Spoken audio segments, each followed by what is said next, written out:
आज का चैप्टर है reconciliation of cost and financial accounting, लागत लेखों का वित्तीय लेखों से समाधान। ये क्वेश्चन कई बार देखे हैं, क्वेश्चन बैंक में आया है। बहुत ही आसानी से ये क्वेश्चन बन जाता है। इंटरमीडिएट में यदि आप बैंक रिकॉन्सिलिएशन स्टेटमेंट बनाए होंगे, reconciliation between cash book and passbook, उसी लॉजिक पर ये आधारित है। अर्थात हमारा प्रॉफिट जो कॉस्ट अकाउंट या कॉस्ट बुक के द्वारा हुआ, ये ज़रूरी नहीं है कि वो टैली कर जाएगा, मैच कर जाएगा profit by financial account. Financial account और कॉस्ट अकाउंट के प्रॉफिट में जो डिफरेंस आता है, उस डिफरेंस को समाप्त करने के लिए, यानी उस डिफरेंस को समझने के लिए हम एक स्टेटमेंट बनाते हैं जिसको कहते हैं reconciliation statement of cost and financial accounting. अब ये हमको ये बात समझनी है, आखिर अंतर होता क्यों है। नहीं भी हो सकता है, लेकिन ज़्यादातर अंतर होता ही है।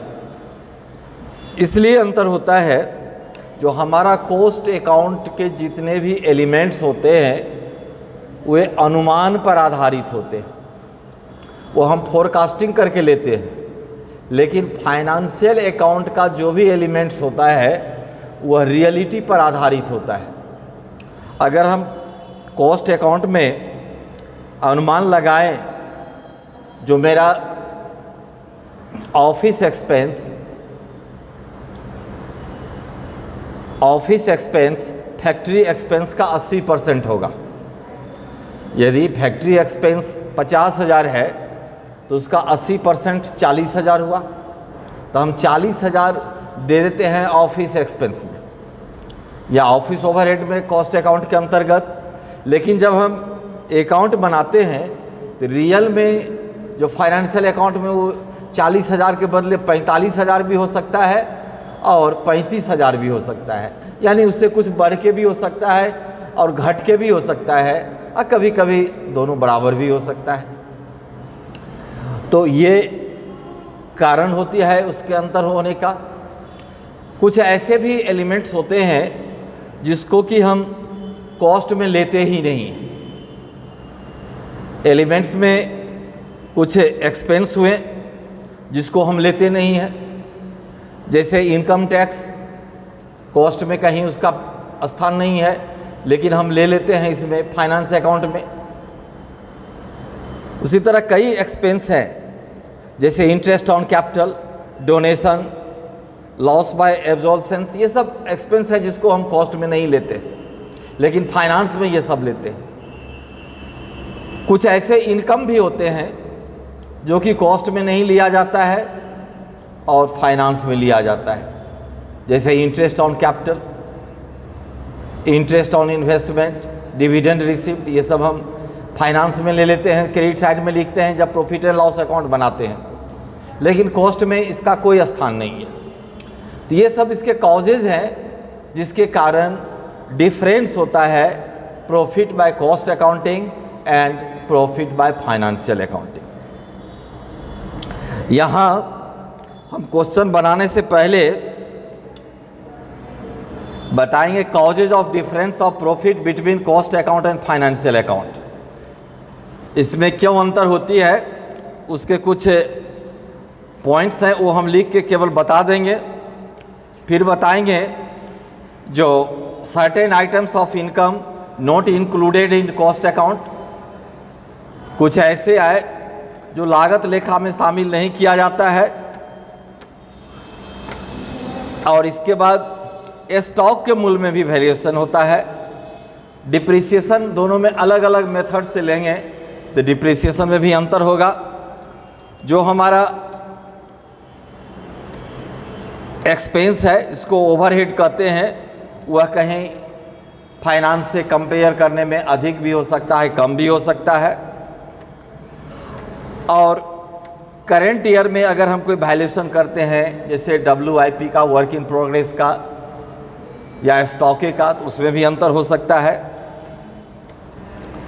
और नोशनल चार्ज यानी काल्पनिक प्रभार भी होता है, और कुछ भवन के किराए हैं जो इनकम उसमें हुआ, तो ये सब चीज़ बताएंगे।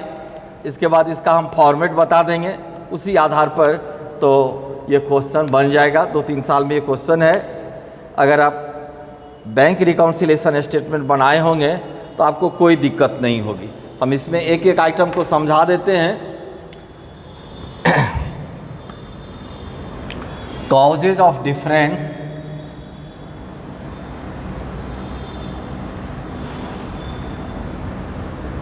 causes of difference of profit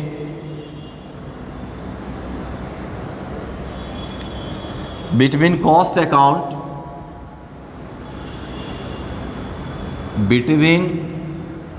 cost account and financial account।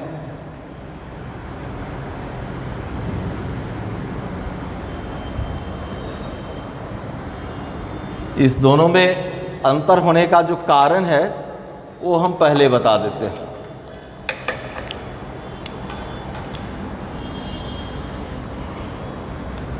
पहला कारण है difference in expenses. Difference in expenses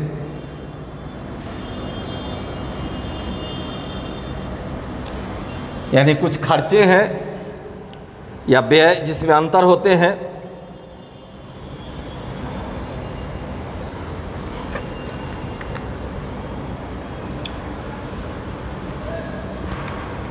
जो जैसे बताएं, जो ऑफिस ओवरहेड है या फैक्ट्री ओवरहेड है या सेलिंग डिस्ट्रीब्यूशन, कोई भी ऐसे एक्सपेंस है, अगर दोनों में अंतर आ गया, हमारा कॉस्ट बुक कुछ बोल रहा है और फाइनेंशियल अकाउंट कुछ बोल रहा है, तो ये डिफरेंस इन एक्सपेंसेस, यहाँ अंतर होगा। दूसरा है certain items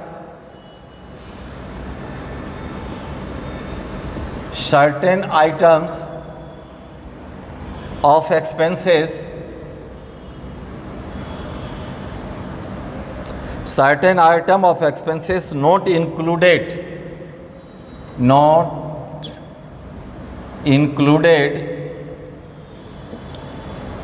in cost account।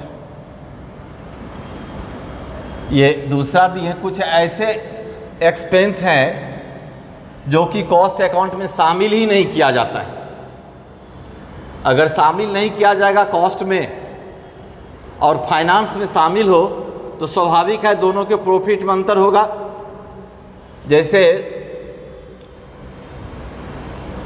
Interest on capital,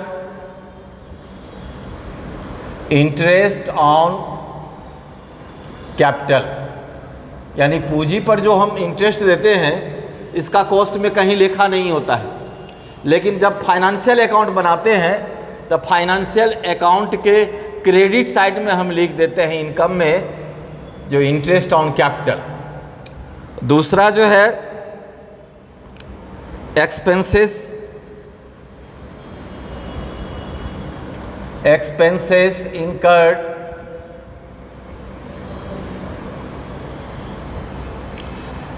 on raising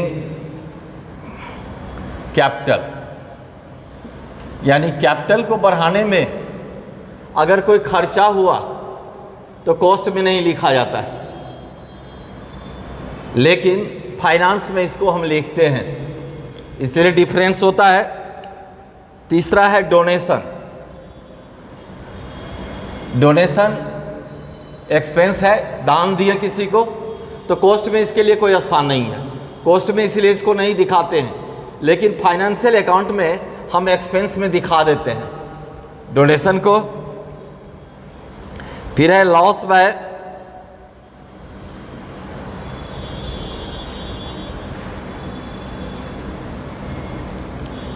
एब्जॉल्सेंस, यानी कोई मशीनरी वगैरह अप्रचलित हो गई, आज खरीदें वो टेक्नोलॉजी डेड कर गई, तो कॉस्ट में इसका कोई स्थान नहीं है। लेकिन फाइनेंस में इसको हम एक्सपेंस में दिखा देते हैं। फिर गुडविल, पेटेंट्स,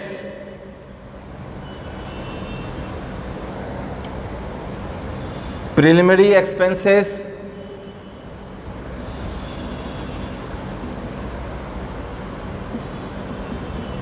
ये सब जो एक्सपेंस है, अगर इसको हम रिटेन ऑफ किए,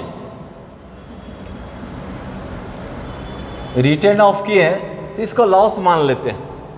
ये लॉस ही है, गुडविल मेरा घट गया, या पेटेंट की कीमत घट गई, या प्रिलिमिनरी एक्सपेंस जो शुरू में हुआ उसको हम एक क्रम से घटाते हैं, तो इसके लिए कॉस्ट में कोई स्थान नहीं है, इसीलिए ये एक्सपेंस कॉस्ट में नहीं देते हैं।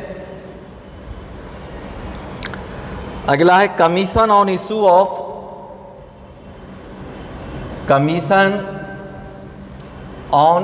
Of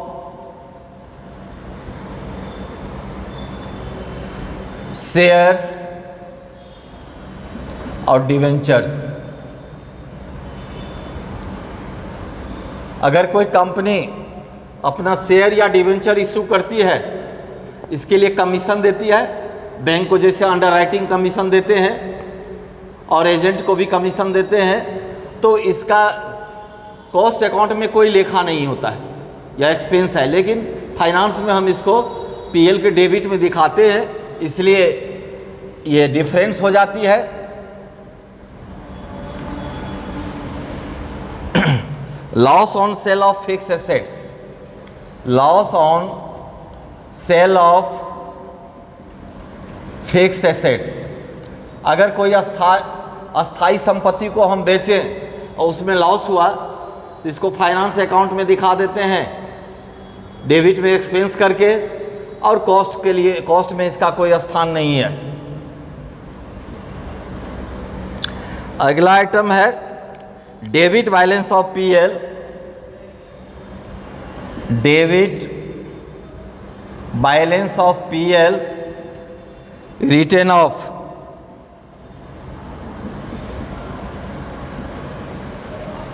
debit balance of PL का मतलब हुआ लॉस।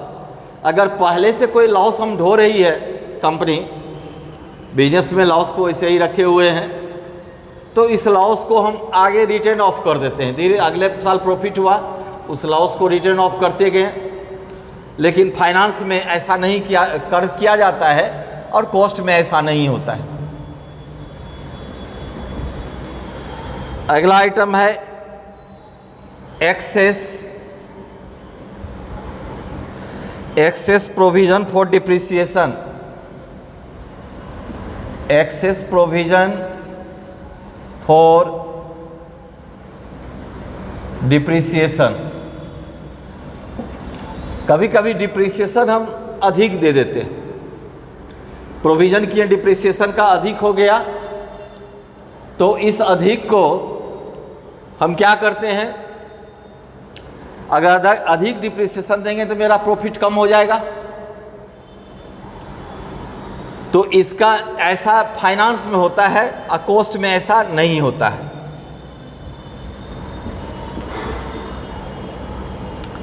डिस्काउंट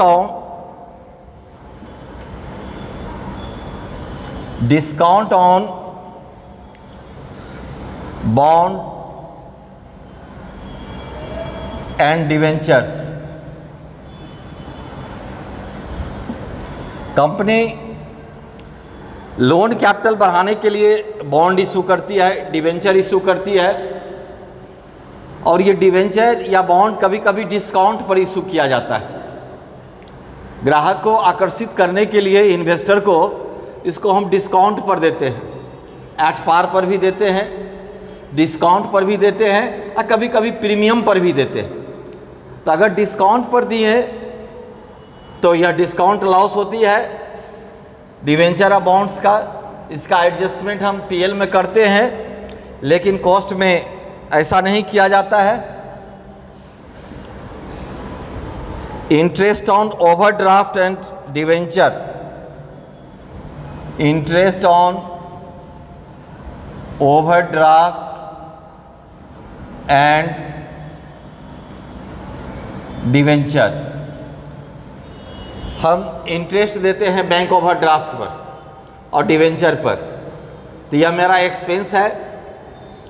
फाइनेंशियल अकाउंट बनाते हैं तो इसको पीएल के डेबिट में लिखते हैं, लेकिन कॉस्ट अकाउंट में इसका कोई स्थान नहीं है।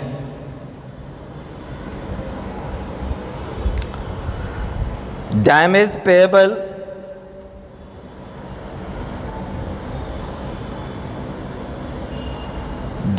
Payable at law.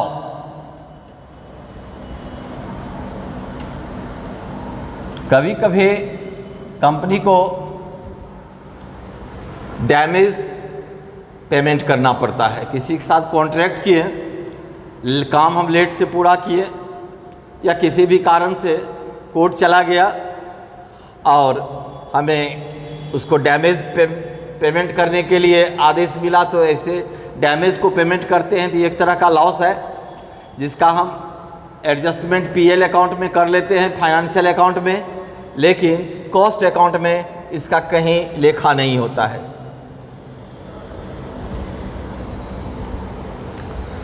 पेनाल्टी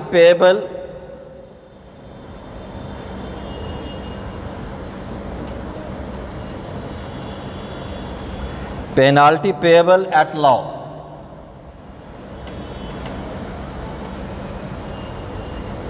कभी कभी जुर्माना भी देना पड़ता है लॉ के दृष्टिकोण से, जो हम कॉस्ट अकाउंट में नहीं लिखते हैं, लेकिन फाइनेंशियल अकाउंट में इसका एडजस्टमेंट किया जाता है। अगला है लॉसेस ड्यू टू फायर,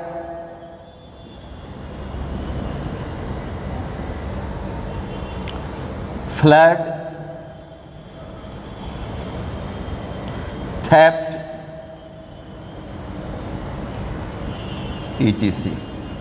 कभी कभी मेरा अग्नि से नुकसान हो जाता है, या बाढ़ से हो गई, या चोरी से हो गई, तो ये सब लापरवाही के कारण होता है, इसलिए कॉस्ट में इसका कोई स्थान नहीं है। तो कॉस्ट द्वारा प्रॉफिट निकालते हैं, उसमें इसको कहीं नहीं दिखाते हैं, लेकिन रियल में तो ये खर्चा है। तो इसलिए जब हम फाइनेंशियल अकाउंट बनाते हैं, उसमें हम इस सारे खर्चों को एडजस्टमेंट करते हैं, इस कारण डिफरेंस होता है।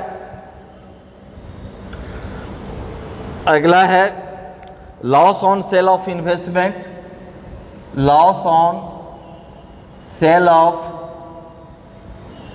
इन्वेस्टमेंट, अगर कोई इन्वेस्टमेंट को हमने घाटे पर बेच दिया तो इस लॉस को हम कॉस्ट में नहीं दिखाते हैं, लेकिन फाइनेंशियल में दिखाना पड़ता है। अगला है cash discount. Cash discount allowed. कभी कभी हम अपने ग्राहकों को ट्रेड डिस्काउंट के अलावा कैश डिस्काउंट भी देते हैं। ट्रेड डिस्काउंट क्रेडिट और कैश सेल दोनों पर दिया जाता है, लेकिन कैश डिस्काउंट केवल कैश सेल्स या कैश परचेज पर दिया जाता है। तो कैश डिस्काउंट का कॉस्ट में कहीं लेखा नहीं होता है, लेकिन फाइनेंस में इसका लेखा होता है। अगला है damage paid for. Damage paid for delay in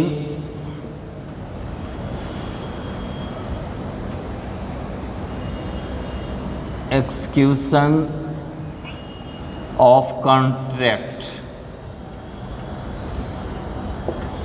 कभी कभी हम अगर कोई काम का कॉन्ट्रैक्ट लिए और कॉन्ट्रैक्ट को समय पर पूरा नहीं करते हैं, तो पार्टी हम पर डैमेज सूट कर देती है, तो हमें ये पेमेंट करना पड़ता है। अगला जो है commission to partners.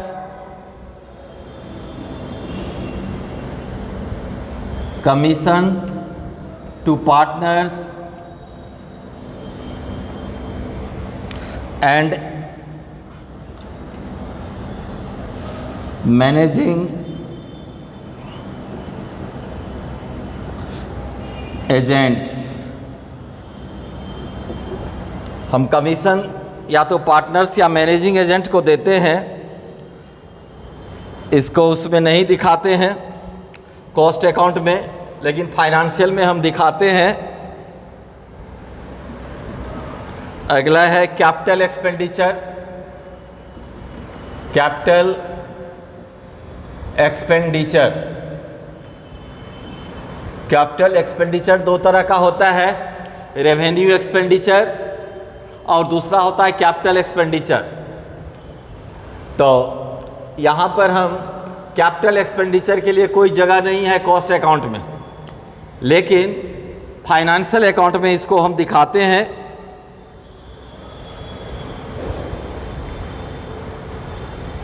ST income tax,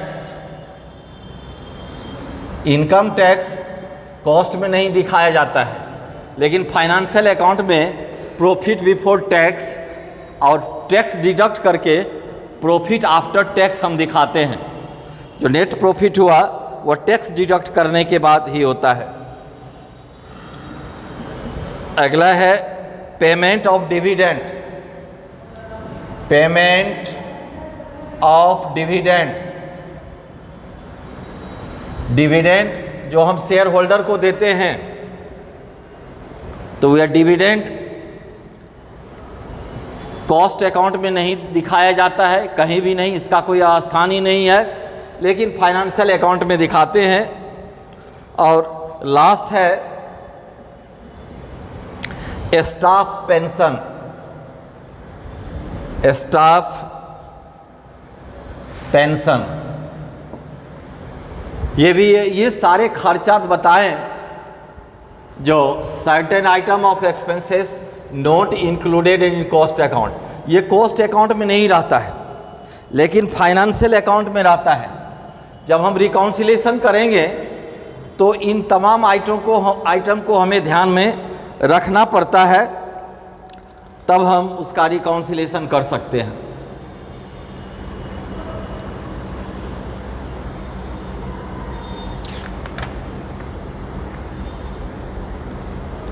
ये दो आइटम बताएं, एक difference in expenses, a certain items of expenses not included in क्या cost account.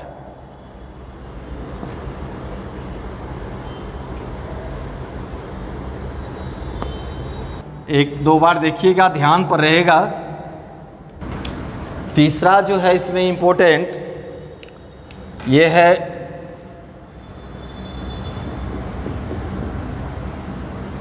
certain incomes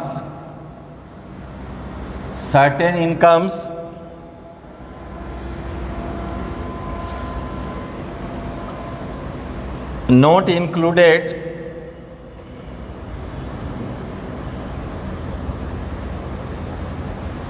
in cost account। कुछ ऐसे इनकम होते हैं जो कॉस्ट अकाउंट में बिल्कुल दिखाया ही नहीं जाता है, जैसे interest received on bank deposit, interest received on bank deposits. Bank में हम जमा किए, उस पर बैंक इंटरेस्ट दी, कॉस्ट में इसको इनकम में नहीं दिखाते हैं, लेकिन फाइनेंस में दिखाते हैं। दूसरा है इंटरेस्ट रिसीव्ड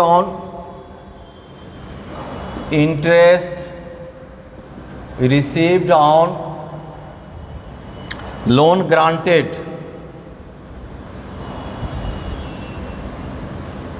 अगर हम लोन दे रहे हैं किसी को और उस पर इंटरेस्ट ले रहे हैं तो फाइनेंशियल में दिखाते हैं, उसमें इनकम है, लेकिन कॉस्ट में इस इनकम को नहीं दिखाते हैं। तीसरा है इंटरेस्ट ऑन डिविडेंड रिसीव्ड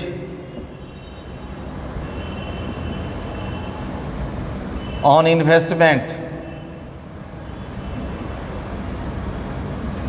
अगर डिविडेंड रिसीव किया उस पर इंटरेस्ट, तो ये इनकम भी हम नहीं दिखाते हैं कॉस्ट में।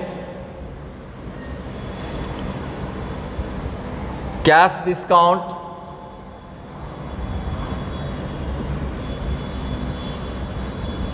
रिसीव्ड, अगर कैश डिस्काउंट रिसीव करते हैं तो फाइनेंशियल में दिखाते हैं, लेकिन कॉस्ट में नहीं दिखाते हैं। अगला है rent received, rent received, damage received,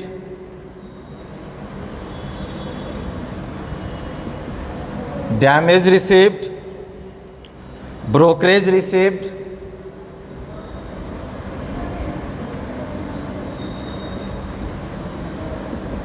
brokerage received, commission received,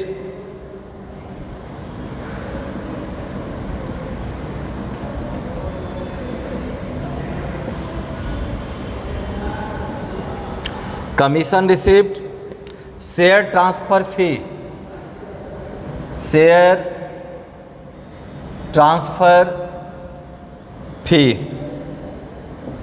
कभी कभी कंपनी शेयर ट्रांसफ़र करती है तो उसके लिए कुछ चार्ज कर देती है, तो कंपनी के लिए इनकम हो गया। तो शेयर ट्रांसफ़र फी इसको कहते हैं। तो ये बैंक, ये किसी भी कंपनी के लिए इनकम हुआ तो इसको हम फाइनेंशियल अकाउंट में दिखाते हैं, लेकिन कॉस्ट में ये इनकम में नहीं दिखाया जाता है। Profit on sale of investment, profit on sale of investment या फिक्स एसेट्स,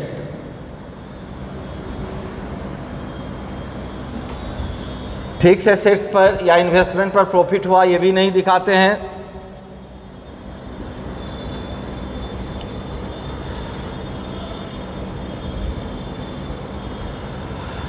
इसके बाद विंडफॉल गेन, इसको कहते हैं अप्रत्याशित लाभ, जिस लाभ की हम आशा नहीं किए लेकिन अचानक को लाभ हो गया, तो ये हम दिखाते हैं फाइनेंस में, लेकिन कॉस्ट में नहीं दिखाते हैं, इनकम में।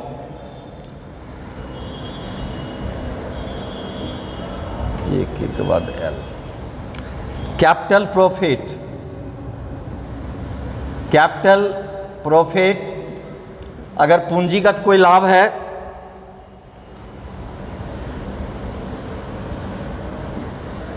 फिर casual income,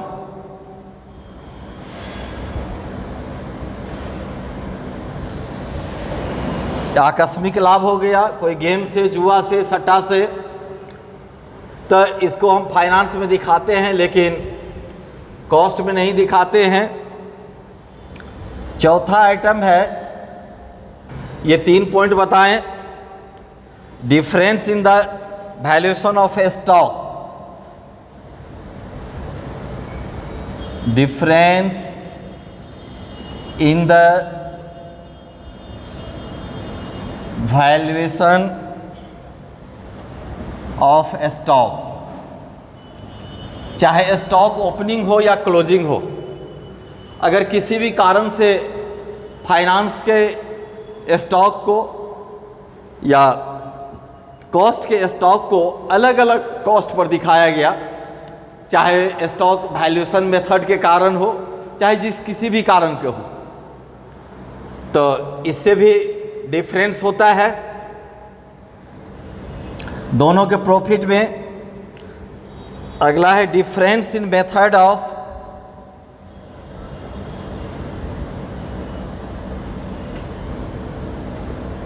difference in method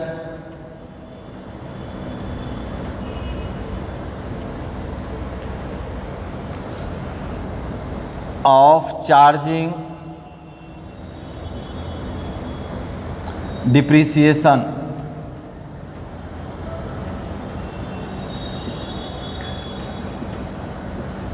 कभी कभी हम जो डिप्रिसिएशन देते हैं, डिप्रिसिएशन के पढ़े होंगे तो 17 मेथड हैं, लेकिन जनरली 2 ही मेथड यूज़फुल है। एक है स्ट्रेट लाइन मेथड और दूसरा है डिमिनिशिंग बैलेंस मेथड। अगर मेथड में अंतर हो तो स्वाभाविक है जो डिप्रिसिएशन में भी अंतर होगा, तो इस अंतर के कारण भी हमारे डिप्रिसिएशन में अंतर होते हैं। और भी डिप्रिसिएशन के हैं, इसमें डिप्रिसिएशन फंड मेथड भी है जो आता है, डिप्रिसिएशन इंश्योरेंस मेथड भी है और एन्युटी मेथड भी है। ये 5 मेथड प्रचलन में ज़्यादा है।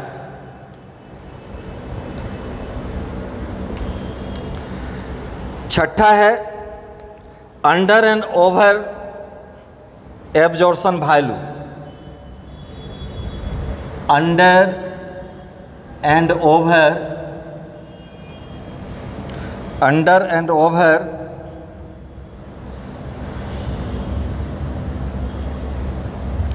Absorption of values.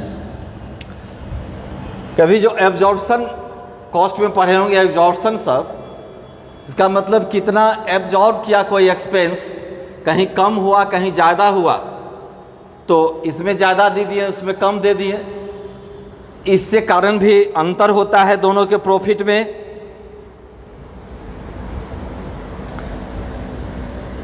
सातवां कारण है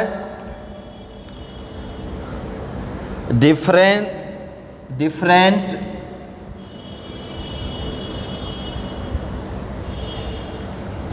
बेसिस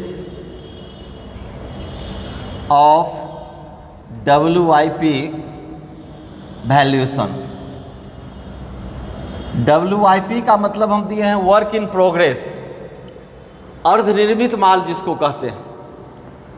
कभी कंपनी में, फैक्ट्री में काम होती है तो जो पूरा प्रोसेस नहीं हुआ, पूरा कोई रॉ मटेरियल पूरा प्रोसेस जो है, जितने प्रोसेस पार करने के बाद वो कन्वर्ट हो जाता है फिनिश गुड्स में, कुछ प्रोसेस कंप्लीट किया कुछ बाकी है, तो उसको कहते हैं अर्धनिर्मित माल यानी वर्क इन प्रोग्रेस।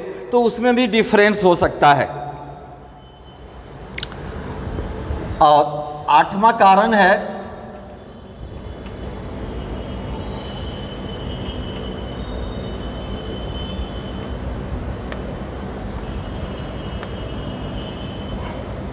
नोटलर चार्ज। इसको कहते हैं काल्पनिक प्रभार।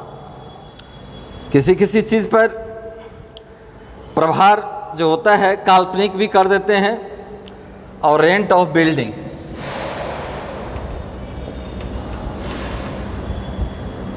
रेंट ऑफ बिल्डिंग, इसका मतलब है क्या, जो कहीं एक बड़ा प्रेमिसेस लिए, उसमें हम एक तरफ बिजनेस कर रहे हैं और कुछ हमारे लिए सरप्लस पार्ट है तो उसको हमने लगा दिया रेंट पर, तो यह इनकम हो गई। तो वो अगर हम कॉस्ट में नहीं दिखाते हैं लेकिन फाइनेंस में दिखाना पड़ता है, यही इसके कारण होते हैं। अब इसका हम स्पेसिमेन कॉपी बना देंगे।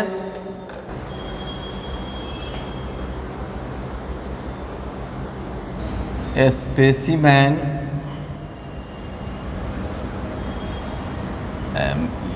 Specimen of reconciliation statement,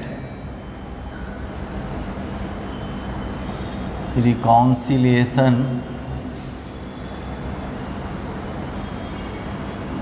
statement. नीचे में देते हैं फॉर द ईयर एंडिंग, ये दे दिए। यहाँ 3 कॉलम बनाते हैं। एक हो गया ये पार्टिकुलर के लिए, पार्टिकुलर्स, ये अमाउंट रहेगा और ये भी अमाउंट। बस यही 3 कॉलम इसमें बनेगा। यहाँ हम कॉस्ट अकाउंट से चलते हैं और उसको फाइनेंस के प्रॉफिट के बराबर करते हैं।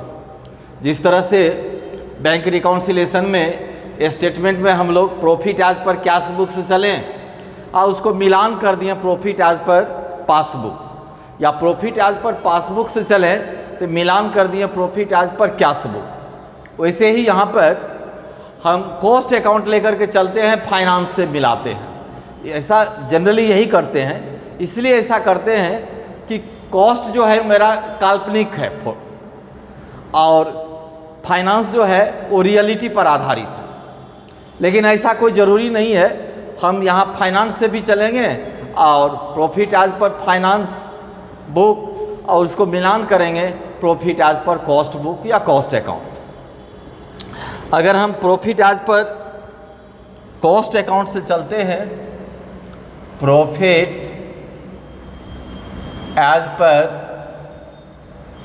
Cost account. अब जितना प्रॉफिट है ये सारा प्रॉफिट हम लिख लिए फाइनल कॉलम में, ये इनर कॉलम है।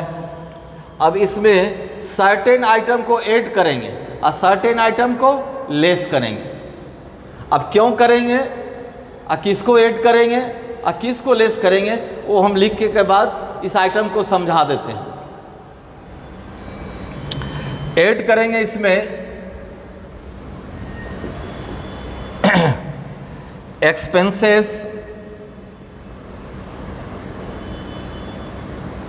Expenses overcharge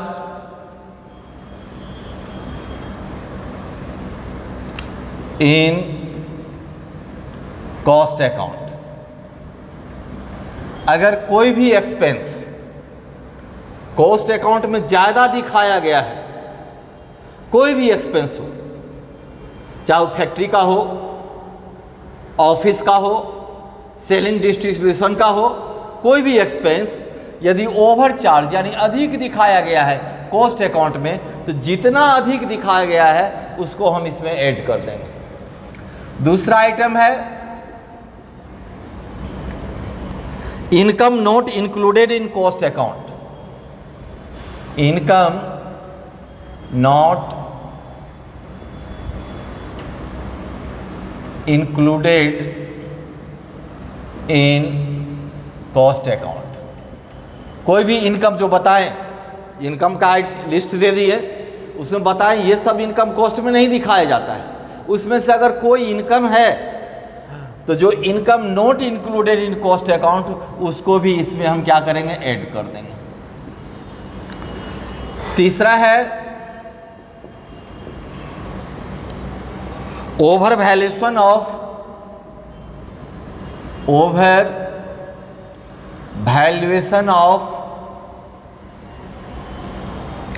opening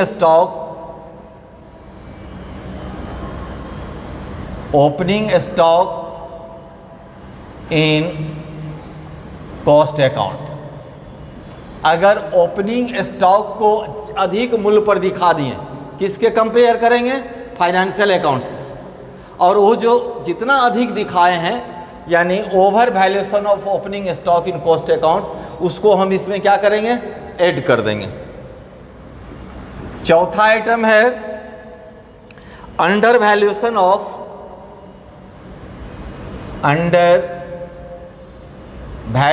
of closing stock in cost account. अगर क्लोजिंग स्टॉक जो है, ओपनिंग स्टॉक यदि ओवर वैल्यूएशन हुआ उसको ऐड कर देंगे, और क्लोजिंग स्टॉक अंडर वैल्यूएशन हुआ उसको भी ऐड कर देंगे। पांचवा आइटम है एक्सपेंसेस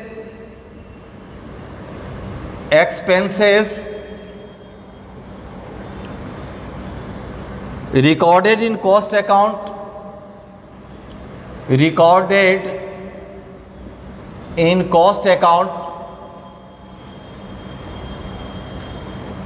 but not charged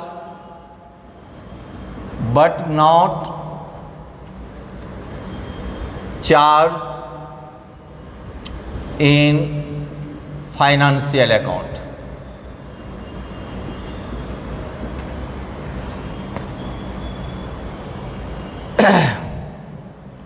कोई ऐसा एक्सपेंस जो कि कॉस्ट में दिया गया है, कॉस्ट अकाउंट, लेकिन फाइनेंस में नहीं दिया गया, तो इन खर्चों को भी हम क्या करेंगे, ऐड कर देंगे।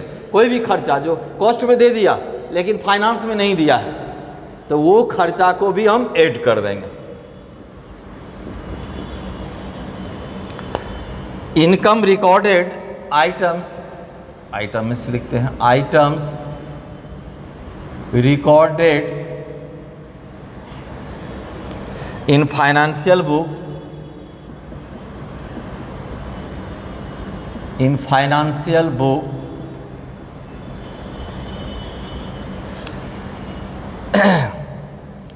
but not recorded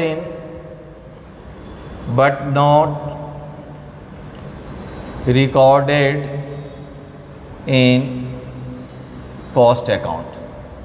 अगर कोई ऐसा इनकम जो फाइनेंस के रिकॉर्ड में है, फाइनेंस में लिखा हुआ है और कॉस्ट में नहीं है, तो उस आइटम को भी हम ऐड कर देंगे। छठा है, सातवां,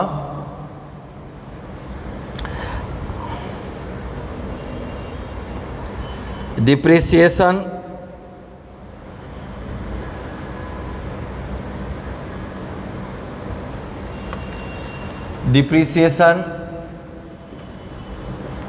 ओवरचार्ज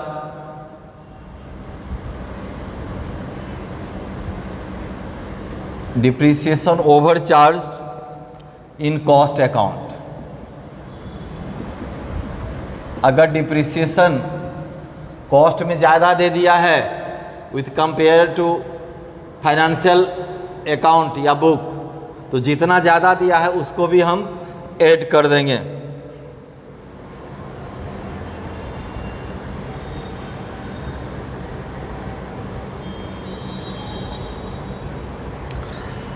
इनकम्स रिकॉर्डेड इन, आठवां आइटम है इनकम्स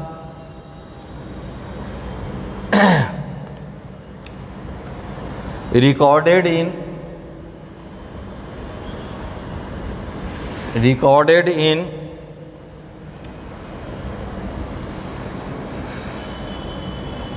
फाइनेंशियल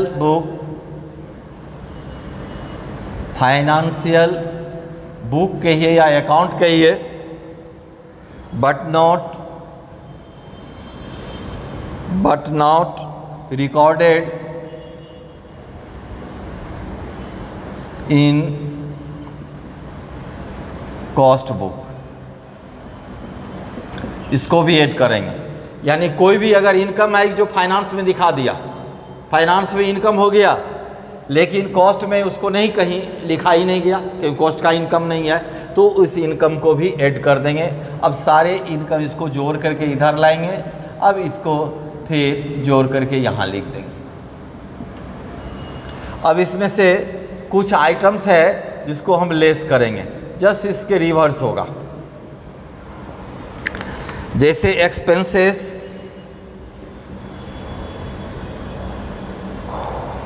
अंडर चार्ज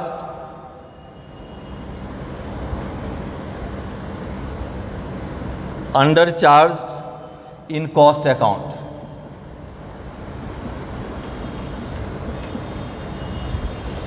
जो कोई एक्सपेंस है कॉस्ट में कम दिखाया गया है, कॉस्ट में मान लीजिए 10,000 दिखाया, अब फाइनेंस 12,000 दिखा रहा है, तो कितना अंडर हो गया, 2,000, तो 2,000 इसमें से फिर हम माइनस कर देंगे। दूसरा आइटम है expenses not charge in cost account. Expenses not charge in cost account. कोई भी एक्सपेंस जो कॉस्ट में दिखाया ही नहीं गया, बिल्कुल नहीं, लेकिन फाइनेंस में दिखाया गया, तो उसका पूरा का पूरा रकम यहाँ हम लेस कर देंगे। तीसरा है under valuation of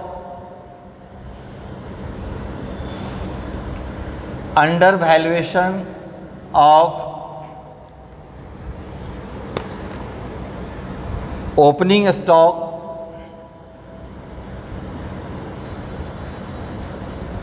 stock in cost account. अगर ओपनिंग स्टॉक को कम दिखाया गया है कॉस्ट में, फाइनेंस में ज़्यादा दिखाया गया है, जितना कम दिखाया गया है उसको हम क्या करेंगे, लेस कर देंगे। चौथा है ओवर वैल्यूएशन ऑफ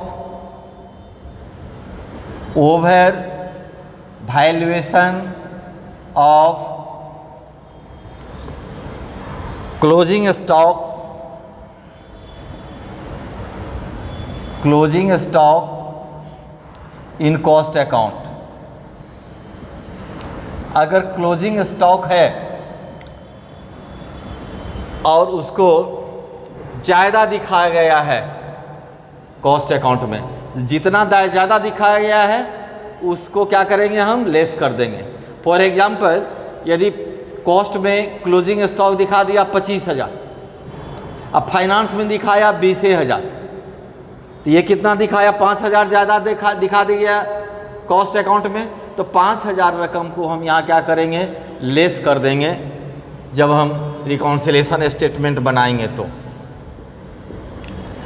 पांचवा है expenses not recorded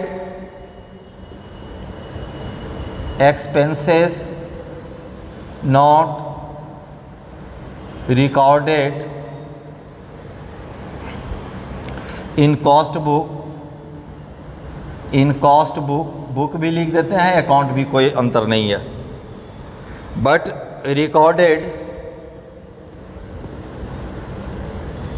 recorded in financial book, इसको भी लेस कर देंगे। कोई भी खर्चा expenses not recorded in cost book में नहीं दिखाया गया लेकिन फाइनेंस में दिखाया गया, तो इस खर्चा की पूरी रकम को हम लेस कर देंगे। लास्ट आइटम है इसका items debited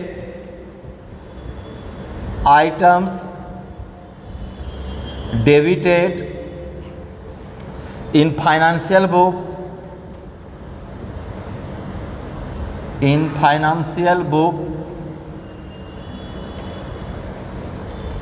but not recorded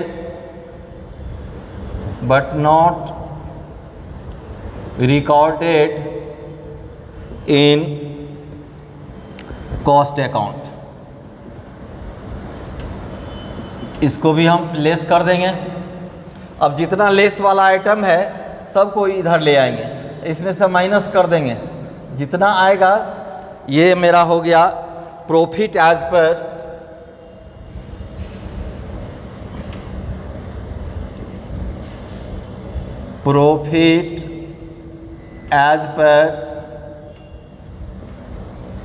financial account, ये बन गया। यही मेरा रिकॉन्सिलेशन स्टेटमेंट होगा।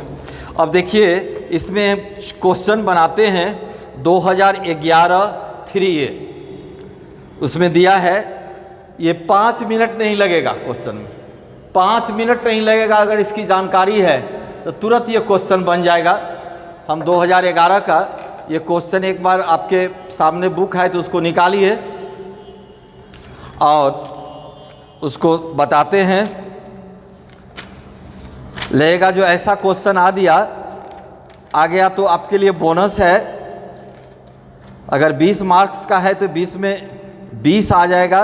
ये 2011 लिखा हुआ है, इसका क्वेश्चन नंबर है 3A, क्वेश्चन नंबर 3A। यहाँ दोनों पेज में दिया हुआ है, इधर हिंदी में दिया है, इधर देखें तो इंग्लिश में है। यहाँ दिया है in a manufacturing company the profit as revealed by cost recorded is 4,500, यानी कोई मैन्युफैक्चरिंग कंपनी में कॉस्ट अकाउंट के अनुसार प्रॉफिट 4,500 है, while the same as shown the financial book of the company is rupees 2,100। Financial account के अनुसार, financial book के अनुसार प्रॉफिट 2,100 है, कॉस्ट के प्रॉफिट के अनुसार 4,500 है, फाइनेंस के अनुसार 2,100 है। The following items are not recorded in cost account, कहा कि ये आइटम कॉस्ट अकाउंट में रिकॉर्ड नहीं किया गया। पहला आइटम है कैश डिस्काउंट अलाउड, हम लिखे थे कि कैश इंक्लूड नहीं किया जाता, इसको ऐड कर देंगे, यहाँ लेंगे जो कैश डिस्काउंट दिए तो उसको नहीं घटाया। दूसरा है expenses incurred for transferring the company office, कोई खर्चा है जो ट्रांसफ़र पर हुआ, ये फाइनेंस में दिखाया गया खर्चा, कॉस्ट में नहीं दिखाया गया, इसलिए इसको माइनस कर देंगे। कैश डिस्काउंट है उसको भी माइनस कर देंगे। तीसरा आइटम है donation payable at law, damage है, sorry damage payable at law, अभी हम आइटम में लिखाए थे जिसमें नहीं होता है डैमेज, इसको भी हम लेस कर देंगे। और स्टाफ पेंशन, इसीलिए ये आइटम सब हम लिखा दिए पहले। स्टाफ का जो पेंशन है वो भी कॉस्ट में नहीं दिखाया जाता है, खर्चा है, फाइनेंस में दिखाया गया, इसलिए इसको भी लेस कर देंगे। अगला है penalty paid for late completion of contract, कोई जुर्माना किया गया, पेनाल्टी किया गया, किसके लिए, जो कॉन्ट्रैक्ट लेट से किया गया 1,000, तो ये सब आइटम लेस हो जाएगा। प्रिपेयर रिकाउंसिलेशन स्टेटमेंट, कहता है रिकाउंसिलेशन स्टेटमेंट बनाए, यहाँ एक भी आइटम ऐड करने वाला नहीं है, सब लेस करने वाला है। अगर आप इसको बनाइएगा, अगर ये 20 मार्क्स है तो 20 में 20 आएगा, 19 नहीं आएगा, 19.5 नहीं आएगा। अब कितना लगेगा समय बनाने में, तो 5 मिनट भी नहीं लगेगा। अगर आप इसको जानते हैं तो 5 मिनट नहीं लगेगा, जैसा कि इसलिए हम सारे चीज़ लिख दिए, जो कौन आइटम इंक्लूड होता है, बाद में आपको किसी किताब की ज़रूरत भी नहीं होगी, इसी से काम चल जाएगा। हम यहाँ बनाते हैं रिकॉन्सिलिएशन स्टेटमेंट, यहाँ 3 कॉलम कर लेंगे, यहाँ डेट नहीं दिया हुआ है, कॉलम दे देंगे एज ऑन डेटेड, या फॉर द ईयर एंडिंग लिखते हैं, फॉर द ईयर एंडिंग जो रहेगा दे देंगे। ये हो गया पार्टिकुलर्स, ये हो गया अमाउंट, ये हो गया अमाउंट, ये है 2011 कौन भी है वो नहीं कह सकते हैं, और 3 ये क्वेश्चन देखिएगा, क्वेश्चन बैंक से लिए हैं। यहाँ profit as per cost account, profit as per cost account, cost account profit बता रहा है कितना, 4,500। यहाँ एड वाला आइटम एक भी नहीं है, इसलिए एड छोड़ दीजिए, यहाँ दिए हैं ना एड वाला, स्पेसिमेन में बताए हैं, तो एड वाला में कोई आइटम नहीं है, तो हमको लेना ही नहीं है। इसमें से सीधे लेस करेंगे, जितने आइटम हम पढ़ के बताएं सब लेस करने वाला ही है। जैसे cash discount,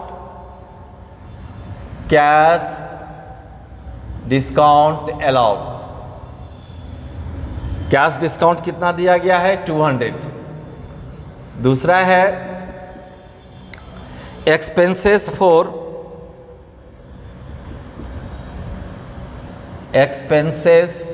for transferring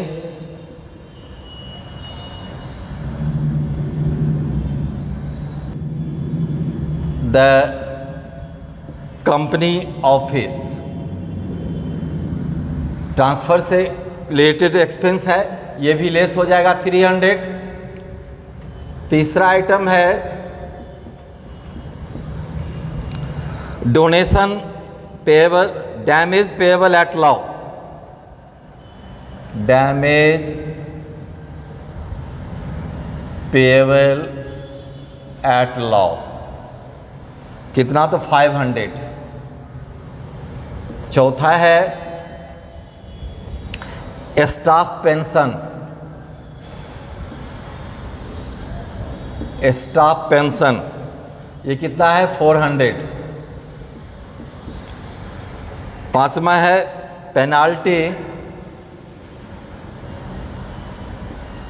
penalty paid for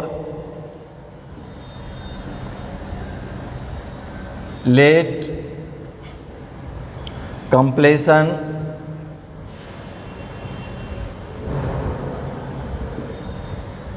of contract late से किए, इसके लिए पेनाल्टी लग गया 1000। अब सब आइटम को जोड़ लिए, ये हो गया कितना 2400। सब इसी से डिडक्ट कर देंगे, ये हो गया 2100। ये हो गया profit as per financial account. देखिए ये क्वेश्चन यही है, ये क्वेश्चन 5 मिनट भी नहीं लगा समय। अगर प्रैक्टिकल प्रॉब्लम के लिए मेहनत ज़्यादा करनी पड़ेगी, अगर बन जाएगी तो 100% मार्क्स आएगी।